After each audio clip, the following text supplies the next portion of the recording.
자, 오늘 내가 들려줄 이야기는 이 국가 권력기관과 그 공무원, 기업, 그리고 이들 뒤에 있는 엄청난 배후 세력들에 의해서 이 푸른 꿈을 철저하게 짓밟힌 한 젊은 사업가의 이야기를 들려줄 거야. 뭔데? 이 이야기는 2010년 지금은 한중무역의 요충지이자 동북아물류의 허브로 성장했던 평택항에서 시작을 해. 이 이야기의 주인공인 젊은 사업가는 이성열 대표라는 사람이야. 이성열 대표는 처음에 보세창고업과 화물운송주선업 사장으로 취업하면서 평택항에서 일을 시작을 했고, 이에 맞춰서 영업 활동을 하게 돼. 당시 항만회사의 물류업은 이 운송이라든가 보세창고, 검사, 검역, 통관 등으로 많은 단계로 세분화되어 있어서 기업들이 일일이 업무 진행을 관련 업체에 맡겨야 했기 때문에 상당히 많은 비용하고 시간이 들었단 말이야. 그래서 그런 불편이 작지 않다 보니까 이 이성열 대표가 보세창고업과 화물운송주선업 사장으로 있으면서 이 여러 단계를 연결해가지고 단순화시켰던 거지.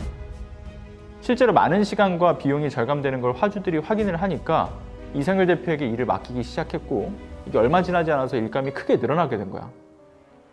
그래서 외국에서 수입하는 화물은 물론이고 이 국내에서 생산되는 냉장식품 보관도 유치하면서 평택항의 보세창고가 활력을 띠게 됐고, 이성열 대표는 이 업계에서 정말 엄청나게 유명한 사람이 돼. 이렇다 보니까 평택항에서 유통을 하며 수입을 올리던 기존 수입업자들과 이들과 결탁한 세관 공무원들은 이성열 대표를 눈에 가시처럼 여기게 된 거지. 그리고 이성열 대표는 본인의 사업체를 운영하기로 마음을 먹고 화주들의 업무 손실과 비용을 절감시켜서 서로 윈윈하는 체계를 구축하기 위해 2010년에 포워딩, 보세운송, 검역대행, 그리고 통관대행, 내륙운송, 무역 컨설팅, 수출입 대행업까지 원스톱 서비스를 제공하는 종합물류기업 이 슈퍼마린 종합물류와 슈퍼코리아 종합물류를 설립하게 돼. 자, 이성열 대표는 대외적 영업활동하고 계약 체결과 같은 중대한 사안 위주로 이제 두 회사의 업무에 관여를 했고, 내부적인 업무는 다른 사람이 총괄 운영을 했어. 근데 여기서 우리가 주목해야 할 회사가 있어. 어떤 회사인데? 이성열 대표가 이 두 회사를 설립하고 몇 개월이 지나지 않은 시점인 2010년 9월에 썬라이즈 F&T라고 하는 회사가 만들어져. 선라이즈 F&T? 이 썬라이즈 F&T는 고관세인 농산물을 원자재로 수입을 해서 가공하는 곳인데, 여기가 전직 세관 공무원들이 이 주축이 돼가지고 만들어진 회사야. 핵심 창립 멤버로 꼽히는 8명 가운데 무려 5명, 이 5명이 세관 공무원 출신이야. 전직 세관 공무원이 주축이 되어 만들어진 회사니까 관피아 기업인 거네? 그렇지. 평택항 인근에 설정된 경기경제자유구역, 당시에는 황해경제자유구역이라고 불렸는데 당시 거기에서 자리 잡았던 유일한 농산물 가공업체였어. 관피아 기업에다가 유일하다고 하니까 뭔가 의심스러운데? 아무래도 경제자유구역 안에서 이제 유일한 농산물 가공업체이기 때문에 이들이 독점적 지위를 누렸고 각종 부담이나 규제를 면제받는 특혜를 누리게 돼. 심지어는 이제 썬라이즈가 온갖 특혜와 세관 공무원들의 비호를 받고서 자신들 사업에 방해되는 동족 업계들을 부도나게 했어. 정말 너무하네. 혹시 근데 그 고춧가루라든가 콩나물콩, 뭐 생강에 대한 관세가 얼마가 되는지 알아? 아니, 전혀 모르지. 고춧가루 관세는 270%고 콩나물콩 관세는 487%, 생강은 377.3%야. 와, 엄청 세네. 우리나라는 이제 농민들을 보호하는 차원에서 이 수입 농산물에 대해서 높은 관세를 부과하고 있는데, 고춧가루는 다진 양념일 경우에는 45%로 관세가 낮아지고 냉동고추는 27%로 낮아져. 그리고 콩나물콩은 콩나물 재배 목적으로 수입하게 되면 27%, 생강을 다진 양념으로 수입한다 그러면 8%까지 낮아져. 그렇구나. 몰랐어. 자, 이 썬라이즈가 이런 고관세 농산물을 수입해서 가공하겠다고 허가를 받아놓고 법으로 금지된 직접 유통이라든가 밀수, 관세 포탈 등으로 이 부당하게 폭리를 취하는 부분, 그리고 이게 가능하도록 만든 카르텔에 대해서 이제 이성열 대표가 정말 무수히도 많은 신고를 했던 거지. 아, 그래서 표적이 된 건가? 맞아. 그리고 썬라이즈 말고도 이들과 손잡고 이성열 대표를 무너뜨리려고 끝없이 시도했던 인물이 또 있어. 그게 누군데? 슈퍼마린 종합물류가 보세 창고업을 하기 위해서 600평짜리 창고 2동을 임대하게 되는데, 여기서 등장하는 사람이 장진호라고 하는 사람이야. 그게 바로 누구냐? 바로 윤석열의 처고모부야. 누구? 윤석열? 국힘당 대선 후보 윤석열 말하는 거지? 그렇지. 처 고모부니까 김건희의 고모부인 거네? 맞아. 김건희의 막내 고모의 남편인 거야. 장진호는 생강을 유통하는 거상인데 수시로 뭐 처조카 사위가 윤석열이다 이런 식으로 어필을 하면서 자기 사업을 돌봐주는 사람이다 라고 이거 얘기를 하고 다녔대. 초반에 이제 이상열 대표에게 납품을 받은 이 생강값을 장진호가 제대로 지불하지 않아서 애를 먹었는데, 장진호가 이상열 대표에게 본인이 17억을 투자할 테니까 이거 임대받은 창고에다가 냉동 설비를 갖추라고 제안까지 했어. 그래서 이상열 대표는 장진호에게 먼저 받은 현금 1억을 냉동 설비 업체에다가 전달을 했는데, 근데 2달이 지나도록 시공을 안 하는 거지. 그래서 가서 따졌더니만 이들이 4천만 원을 더 달라고 하는 거야. 그런데 당장 큰 돈을 마련할 수 없었던 이상열 대표는 정말 짜내고 짜내서 이 3천만 원을 보내면서 시공 재개를 요청을 했는데, 근데 또 글쎄 이게 시공이 안 들어가는 거지. 다시 가서 이것을 따졌더니만 설비업체 그 사장이 하는 말, 장진호가 공사하지 말라고 했다. 이상열이 돈을 못 구하면 그냥 그대로 쫓아내고 우리가 마무리할 테니까 공사를 해주지 말아라. 그럼 처음부터 1억이 미끼인 거고 자기네가 창고를 가지려고 한 거야? 그런 거지. 이뿐만이 아니고 이상열 대표가 썰라이즈를 계속 신고하니까 장진호가 자신의 조카 사위가 윤석열이라는 것을 계속 강조를 하면서 윤석열의 장모 최은순에게 얘기를 하면 윤석열을 통해서 이상열 대표의 억울함을 풀어줄 것이라는 얘기를 하는 거야. 그래서 사전에 김건희의 막내 고모이자 장진호의 처인 김혜섭이 이상열 대표와 통화를 먼저 했거든. 근데 최은순한테는 말을 공손히 해야 되고 꼭 회장님이라고 불러야 된다 라면서 교육을 받은 거지. 무슨 대통령하고도 그렇게 통화 안 할 텐데 그래서 뭐 어떻게 해줬어? 썰라이즈의 비위 내용을 팩스로도 넣어주고 최은순과 2-3번 더 통화를 하기도 했는데, 결국 도와주겠다라는 명목하에 이상열 대표가 썰라이즈에 대한 걸 얼마나 알고 있는가, 이에 대해서 파악하려고 했던 것 같아. 여기 더 또 주목해야 될 인물이 또 등장을 하게 되는데, 바로 평택세관 이모계장이라는 사람이 등장해. 썰라이즈와 결탁해서 경쟁업체를 제거해 주는데 앞장섰던 세관 공무원인데, 뭐 예를 들어 각종 검사를 강화시키거나 통관을 지연시키고 출고를 방해하는 등으로 이제 경쟁업체들에게 고통을 주면서 부도나게 한 거야. 이 업체들이 무너져 가면서 썰라이즈만 승승장구했던 거지. 그럼 이성열 대표 두 회사가 선라이즈의 유일한 경쟁업체로 남았던 거야? 그래서 이제 뭐 세관이나 썰라이즈의 주목을 더 받게 된 거야. 슈퍼마린 종합물류가 보세 창고업을 하기 위해서 그 600평짜리 창고 2동을 임대했다라고 얘기를 했잖아. 그랬지? 그 옆에 300평을 이미 임대하고 있던 다른 회사가 있었어. 근데 평택세관 이모계장의 집요한 방해로 결국 도산이 되고 말았는데, 이 회사가 콩나물 재배 공장을 만들려고 이 평택세관의 인허가를 받는 과정에서 이상열 대표가 도움 준 걸 트집 잡아서 이 도산된 회사를 인수하라고 협박을 하는 거지. 밀린 임대료며 전기세, 직원 급여는 물론이고 그냥 그 직원들까지 싹 다 책임을 지라고 하는 거야. 아니 부도가 났는데 월세나 전기료, 직원들까지 다 떠맡으라는 게 말이 돼? 그런데 앞으로는 말이 안 되는 일들이 더 많이 생겨. 이상열 대표는 슈퍼마린의 보세 창고업 특허를 취득하기 위해서 어쩔 수 없이 이모계장의 요구를 수용하게 되지. 공무원이잖아. 어떻게 그게 가능한 거야? 근데 이게 실제로 다 일어난 일들인 거야. 그리고 여기서 다시 장진호, 부도나는 회사까지 떠맡은 이상열 대표는 부도나는 회사가 임대했던 창고 시설을 포함해서 다시 이 900평에 대한 임대 계약서를 작성하게 되는데, 계약서에 사인한 그 같은 날 장진호는 김건희의 막내 고모이자 자신의 아내 김혜섭의 명의로 임대업자와 이중 계약을 했어. 공사 사기를 치더니 이번에 이중 계약? 임대업자랑 장진호가 한통속이었던 거네?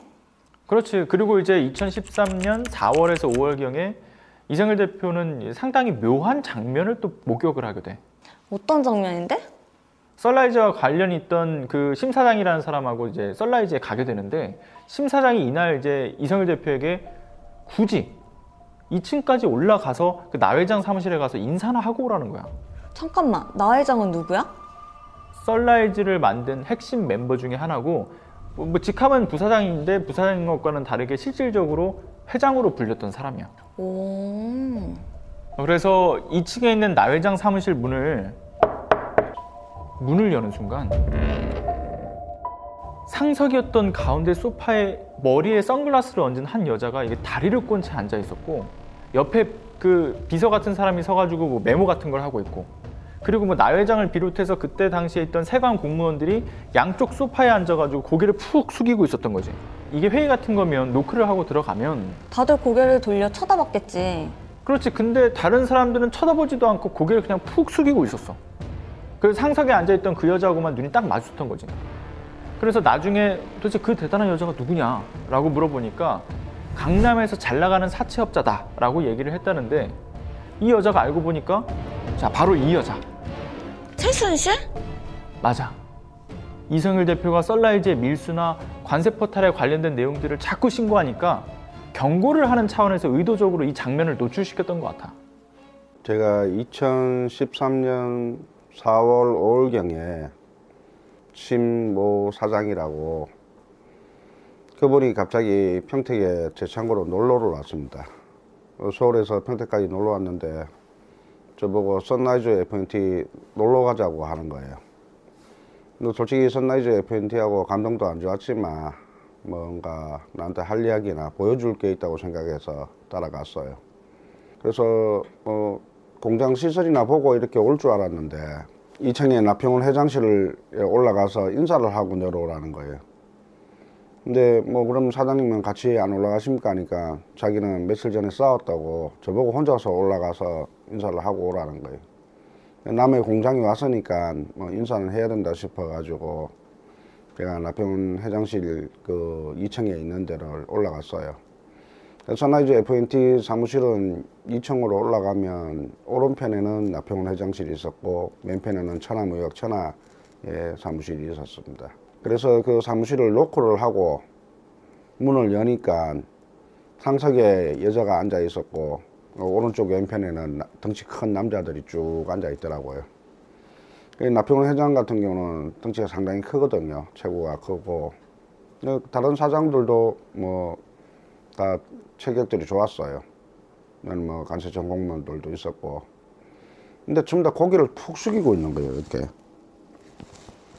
보통 노크를 하고 문이 열리면 그 문 쪽으로 사람을 쳐다봐야 되는데 상석에 앉아 있는 여자는 다리를 꼬고 있고 그 옆에는 여자가 한 명이 메모를 하고 있더라고요. 저는 그 광경이 좀 이상하니까, 흔히 볼 수 없는 광경이지 않습니까? 뭐 여왕과 신하들 분위기더라고요. 놀래가지고 한참 그 여자를 응시를 했어요. 쳐다보고 그 여자를 저를 보고, 근데 좀 뭐 세다, 기운이 쎄하다 싶어가지고 내려왔어요. 실례했습니다 하고 내려오고 그 심한수 사장한테 아니 저 2층에 여자가 앉아 있던데 누구냐니까 강남에 사채하는 여자라고 이야기를 하는 거예요. 그리고 매스컴에서 보니까 이제 최순실이더라고요. 최근에 제가 최순실 관련돼가 2016년 12월 5일 날 국민신문고로 선라이즈가 최순실과 관련이 돼 있다고 신고를 했어요. 그때 이제 평택 관세청 그리고 식물공약소 식약청, 평택시에도 제가 신고를 했거든요. 그러고 나니까 대하 안시라는 데가 접근을 했어요. 대하 안시는 그 박수홍 회장과 박수홍 회장 와이프가 꼭 최순실처럼 생겼어요. 나이대도 비슷하고 관리가 잘 돼 있고. 그러면서 제가 지금 재판받고 있는 1358, 1359 사건을 이제 이렇게 겪고 있는 거예요. 근데 그 대하 안시의 김용균 전무나 이동건 상무가 중국에서 저랑 술을 한잔 먹으면서 이제 이야기를 했는데 최순실하고 미얀마에서 뭐 항 엑스레이 사업을 추진을 했다 하더라고요. 제가 생각하기에는 이게 국정농단 세력 뭐 윤석열이나 최순실급 돼야 이런 거를 뒤에서 보호를 할 수 있다고 보거든요. 실제로 수많은 경찰, 검찰 신고를 하는데 사건들이 다 덮이는 걸 보면서 이게 웬만한 권력 아닌다면은 절대 이렇게 뭐 10년 가까이 할 수 없는 부분이라고 보고 있거든요. 또다시 평택 세관과 식물 검역소, 썬라이즈나 자회사인 천하무역 등이 수입하는 이 종자형 생강에 대해서는 신속하게 검역 합격을 내려서 통관을 시키는 반면에 이성일 대표의 슈퍼마린과 슈퍼코리아가 수입하는 종자용 생강에 대해서는 뭐 이유 없이 검역하고 그 검사를 지연시키거나 심지어 썰라이즈와 똑같은 그 수출 공장에서 더 품질이 좋은 이 종자용 생강을 수입하는데도 계속 불합격 판정을 내리면서 방해를 했어. 특히 이모 회장은 주변 사람들한테 이런 얘기를 하고 다녔대. 슈퍼마린은 반드시 망하게 하겠다. 이거 그냥 공공연하게 이걸 떠들고 다녔다는 거야. 그리고 여기서 또 다른 빌런이 등장을 해. 이거 농심인데? 태경농산? 자, 태경농사는 농심의 자회사야. 아, 여기 라면 스프 만드는 곳이지? 그렇지. 이제 양념, 스프, 간편식 제조를 하는 곳이고 농심의 주력 제품인 뭐 라면 스프라든가 이런 핵심 부재료를 제조하고 판매하는 회사야. 오늘 대기업이네. 태경농산의 관계자들이 찾아와서 농심과 태경농산 그리고 관계사들이 이 평택항을 통해서 수입하는 농산물을 보관할 창고로 이 슈퍼마린의 보세 창고를 이용하겠다라는 제안을 했어. 대기업이니까 아무래도 화물량도 엄청날 거고 나 같으면 큰 기회라고 생각했을 것 같아. 그렇지. 이제 이성일 대표도 그렇게 생각을 했던 거지. 이 슈퍼마린이 보유한 창고로는 이 엄청난 양의 화물을 소화할 수 없어서 다른 창고를 알아볼 정도였어. 그러다가 아산에서 냉동 냉장 창고를 보유하고 있던 한 회사가 자신들의 창고가 보세 창고업 특허가 날 거니까 자기들 창고를 임대해서 사용을 해달라라고 요청을 했어. 회사도 뭔가 좀 쎄한데? 아니나 다를까 창고를 이용하기로 하고 태경농산이 냉동 홍고추 수천 톤을 들여왔는데 이 회사가 관세청이 보세 창고업 특허를 안 내줘서 창고를 이용할 수 없다라고 하는 거야 갑자기. 그러니까 이성일 대표는 또 부랴부랴 이 화물들을 다른 창고로 분산 입고를 하느라 막대한 손실을 입었고. 이쯤 되면 이 모든 일이 다 우연이 아닌 것 같네? 그렇지. 이제 거기다가 엎친 데 덮친 격으로 슈퍼마린과 슈퍼코리아의 직원들이 또 이 수입업자들하고 결탁을 해서 이 화물을 빼돌린 것으로 의심되는 일까지 발생돼 가지고 금전적으로 정말 큰 위기가 오게 돼. 그래서 상황이 이렇게 되니까 슈퍼마린에서 무역을 담당하던 인물이 태경농산의 신용장을 빌리자라고 제안을 했어. 신용장은 뭐고 태경농산에 신용장을 빌리는 이유는 뭔데? 신용장은 쉽게 말해서 그러니까 안전결제 시스템이야. 중간에 은행에서 무역대금을 가지고 있다가 이 거래가 완료가 되면 수출자에게 지급을 해주는 시스템이라고 생각을 하면 돼. 그리고 자금난에 봉착한 상황인데 태경농산의 신용장을 이제 사용하면 창고비도 벌고 더 중요한 건 관세청의 방해도 피해갈 수 있다라고 생각을 했던 거지. 그래서 어떻게 됐어? 태경농산의 신용장을 빌려서 냉동 홍고추를 수입을 해오고 이 수입에 드는 일체 비용은 태경농산이 일단 지급을 하는 거야. 슈퍼마린은 화물을 보관하고 있다가 판매할 때 물건값에 각종 비용을 더한 후에 3%의 이 수수료를 얹어가지고 태경농산에 입금을 하면 태경농산은 물건을 보관한 기간만큼 창고비를 슈퍼마린에 지급하는 걸로 이제 합의를 하고 일을 진행을 했지. 근데 냉동 홍고추 총 2,000톤 가까이 수입을 했는데 보통 일주일이면 끝나던 수입 감독기관의 검역과 검사가 몇 달, 길게는 뭐 1년이 넘도록 이루어지지가 않은 거야. 거기다가 알고 보니 태경농산은 냉동 홍고추 물품 대금은 물론이고 각종 부대 비용까지 이 슈퍼마린 담당자에게 대납을 시키고는 슈퍼마린 창고에 보관된 냉동 홍고추의 창고비와 물류비 지급도 거절했어. 약속까지 해놓고 창고비하고 물류비 지급을 거절한 이유는 뭐야? 횡포를 부리던 세관 공무원이 태경농산 임원을 불러서 슈퍼마린하고 슈퍼코리아 거기 어차피 망할 회사니까 돈 주지 마라 라고 했다라는 거지. 여기에 설상가상으로 자금 압박 등으로 고충을 겪고 있는 상황에서 슈퍼마린 창고에 입고된 그 냉동 홍고추 일부를 몰래 반출해서 판매하는 상황까지 연출이 돼. 거기에 태경농산은 슈퍼마린의 손해배상을 청구해서 더 큰 위기가 왔던 거지. 뭐야, 횡령 아니야? 세관 공무원에다가 거래처 그리고 회사 내 직원까지 다 가담을 한 거야? 그렇지. 거기에다가 이제 이성일 대표가 냉동 홍고추를 무단으로 반출해서 이 관세법을 위반했다라는 누명까지 썼고 세관 조사관에게 가족들을 구설시키겠다라면서 겁박을 당하고 심지어는 귀가당하는 길에 괴한들한테 폭행까지 당했어. 그리고 폭행을 당하고 핸드폰까지 강탈을 당했다라고 해. 이성일 대표가 가족과 함께 회사를 내버려두고 결국은 부산으로 피신을 한 거야. 그런데 부산으로 피신을 했는데도 불구하고 평택세관 공무원들이 이성일 대표의 본인의 동의도 없이 그리고 영장도 없이 수시로 부산에 찾아와가지고는 컴퓨터라든가 핸드폰을 자기네들 마음대로 뒤지게 돼. 자, 이쯤에도 괴한들한테 또 폭행을 당하면서 핸드폰을 또 강탈당하기도 했고 태경농산이 본인들이 수입한 냉동 홍고추를 이상열 대표가 횡령했다라고 하면서 고소한 것이 촉발된 이 사건은 최초로 수원지검 평택지청에 맡았다가 수원지검으로, 다시 여주지청, 평택지청, 안산지청, 제주지검 이렇게 뺑뺑이만 돌리다가 이 재판이 열리기까지 무려 4년이 걸렸어. 그럼 이성열 대표가 없는 회사는 어떻게 됐어? 슈퍼마린과 슈퍼코리아 임직원들이 이 평택세관 공무원들하고 결탁해서 회사를 정말 제멋대로 운영을 하기 시작해. 이상열 대표가 관세법 위반으로 기소되면서 평택세관은 마치 기다렸다는 듯이 이 슈퍼마린의 보세창법 특허를 취소했고, 결과적으로 슈퍼마린, 슈퍼코리아 모두 저들의 계획대로 이제 폐업을 하게 됐어. 근데 여기서 그친 게 아니야.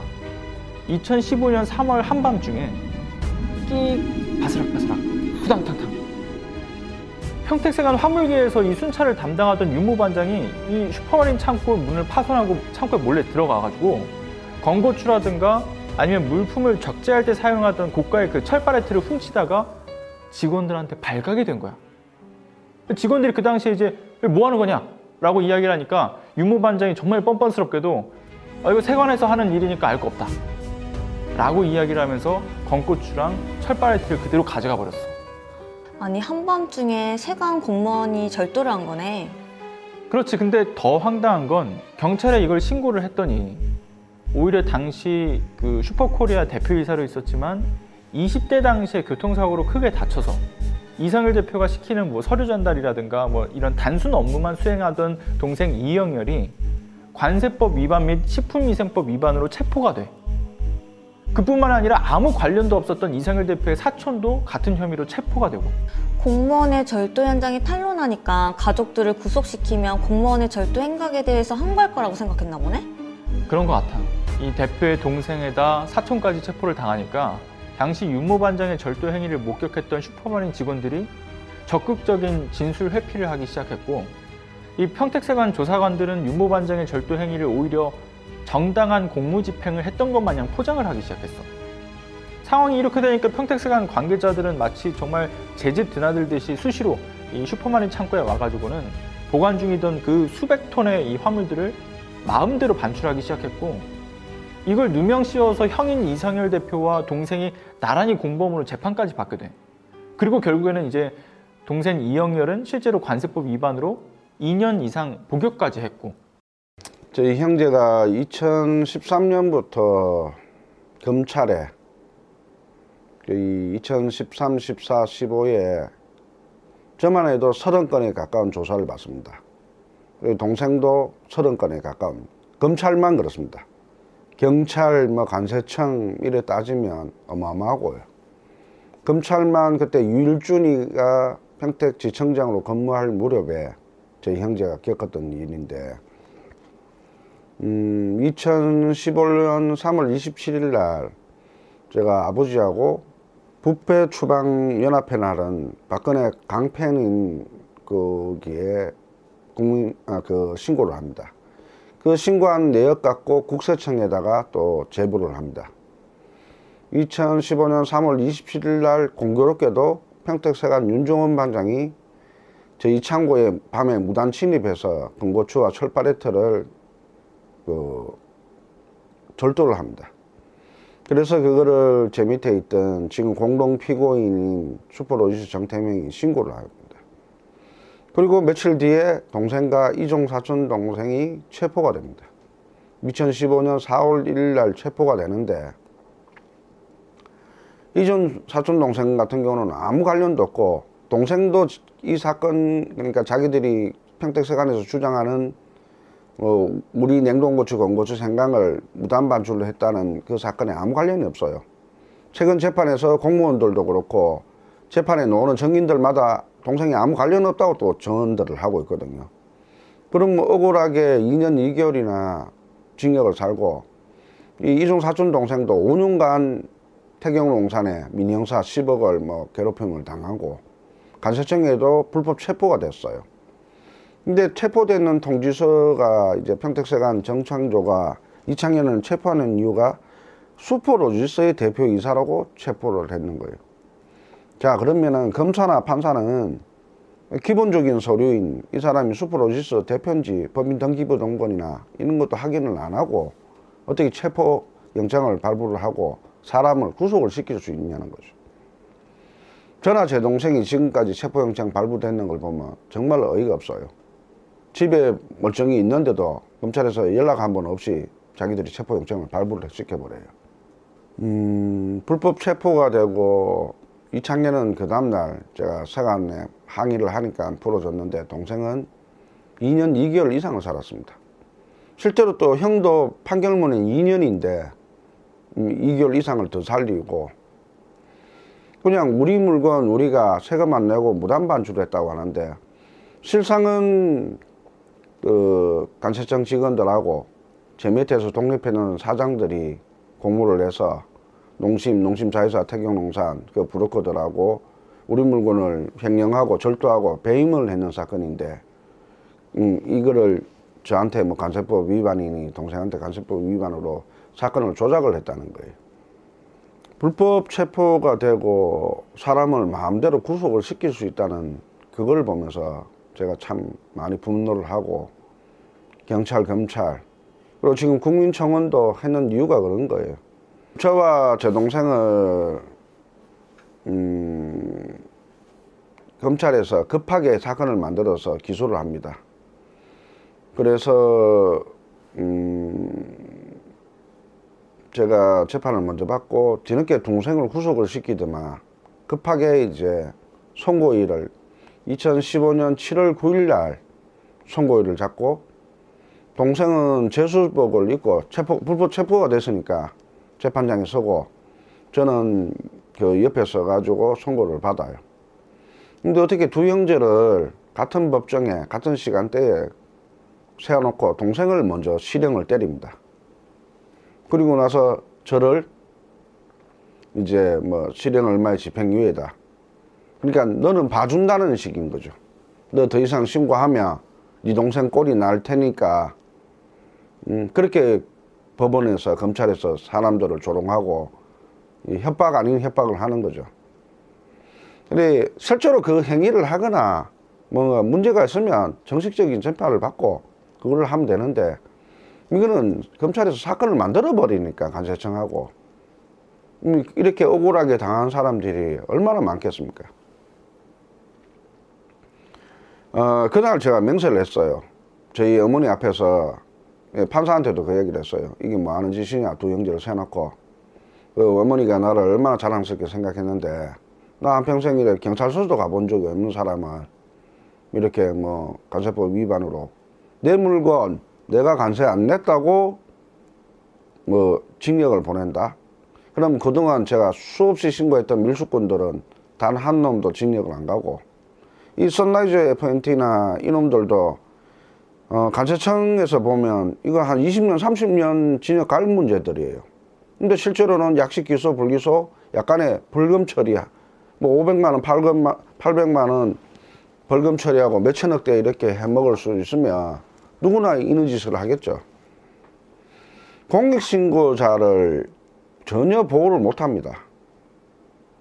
진짜 국민들 건강을 위해서 물수하는 놈들 이걸 신고를 해놨더만 제 동생 같은 경우는 좀 거칠게 항의도 하고 뭐 진정서도 내고 하니까